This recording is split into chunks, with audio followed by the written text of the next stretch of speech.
Welcome to the Cosmic Busker. My name is Bobby Cody.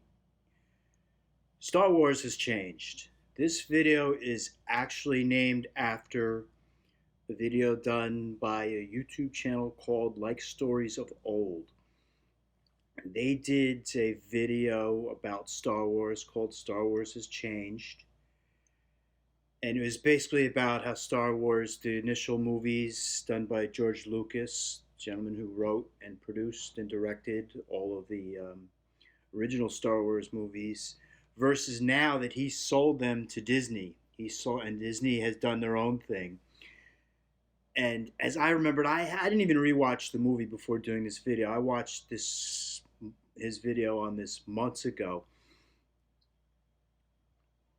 but it has changed. And he's in the comments below the video that he did. He said, "Hey, everybody, recount your story of Star Wars." And there's literally hundreds and hundreds of replies with people talking about their Star Wars story. So I wrote mine, but there's hundreds of them there. He didn't read it. Nobody read it. So I thought I would do a video where I recount what I wrote in his comments, because I think it's important, and I also think it's important so people understand how Star Wars is changing, why it has changed, in my opinion. I'll add some of that after the fact. But I'm just going to read off my comment that I left below that too. Also put up a card so that you can take a look at that video that he did, because as I stated, I watched this months ago. I don't even remember the details about his video. This is my own recounting of this. This doesn't have to do with his video, but it's a great video, and I highly suggest you take a look at it.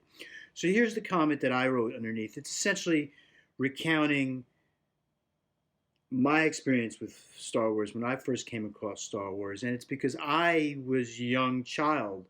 I was 7 years old when the first movie came out, and it was like something you have never seen before. That was 1976. I was 7 years old. So I'm going to read the comment that I wrote right now. I think you'll find it interesting because it's a very unique perspective from everybody else's, even from people my own age, and you'll see why in a moment. Now, I was 7 years old when the first Star Wars movie came out in 1976. This is the comment I'm reading.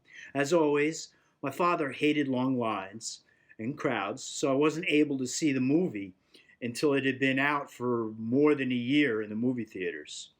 The theaters were sold out for months for the movie. It was such a big hit. But that gave me a unique perspective. While the rest of my friends watched the movie, my 7-year-old self was reading the full 272-page Star Wars novel. Yes, I was 7 years old reading a big 272-page Star Wars novel. It was quite fascinating reading the novel first and then watching the movie. My young 7-year-old self tried to imagine what the rebel starship would look like in the movie as the stormtroopers welded their way into the rebel transport vehicle in the beginning of the book and movie.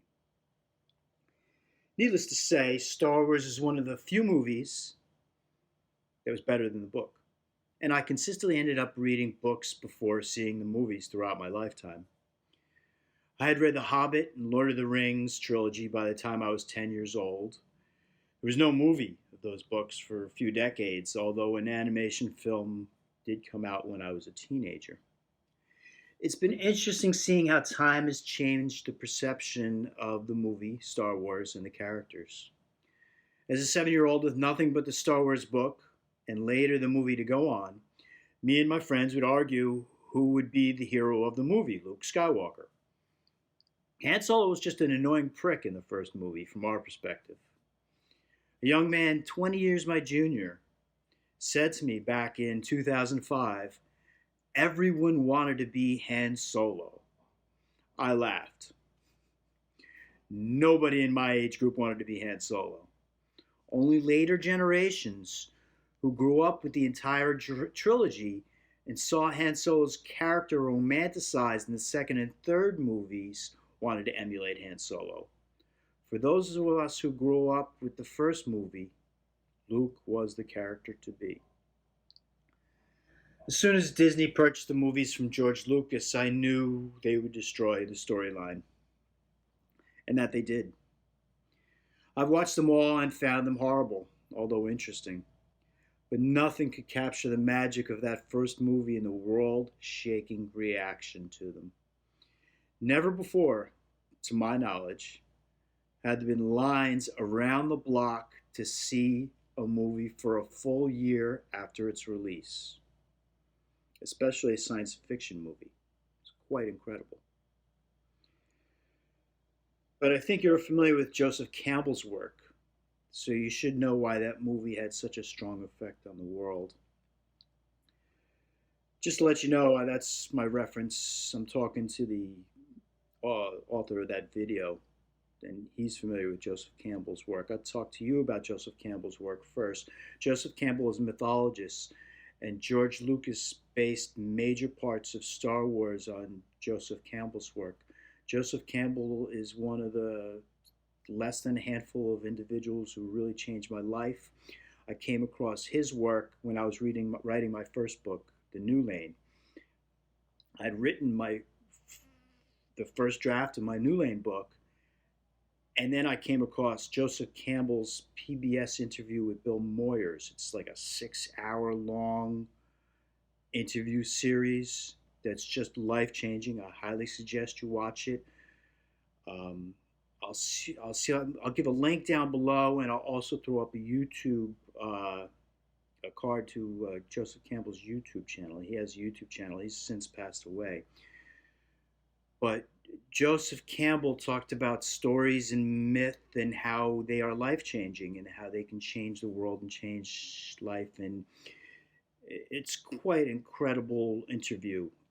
And what happened was I wrote the first draft of my book, The New Lane, and then I saw Joseph Campbell's interview with Bill Moyers on PBS, and it blew my mind because I had already written the first draft and I had touched on so much that Joseph Campbell was talking about in that interview. It blew my mind. I was like, wow, the parallels are incredible. And so what I was able to do was just enhance those parallels a little bit more to really bring out the mythological aspects of my book that I felt made it a better story. So, but those of you who don't know, one of the reasons Disney changed the line is because Disney's a horrible company. If you haven't seen, a lot of their employees have been arrested for doing untoward things to little kids. And it's my understanding that Walt Disney was just like that. Not a big fan of anything that Disney has ever done in my life. 52 years old, and I don't think there's a Disney movie that I ever liked, ever. I think there was one, something about Witch Mountain. When I was a little kid, I thought that was kind of interesting. That was about it. But that's why I knew that Star Wars would destroy the movie, because they're a company with, in my opinion, a terrible reputation who destroys everything that's good about America. So thanks for watching. Thanks for listening. All that good stuff. Like, share, subscribe, comment, all that good stuff. PayPal down below if you want to help out. It's much appreciated. Been working on a lot of new stuff. I'm hoping to have something that I think is going to blow everybody's mind. I hope you're going to enjoy it.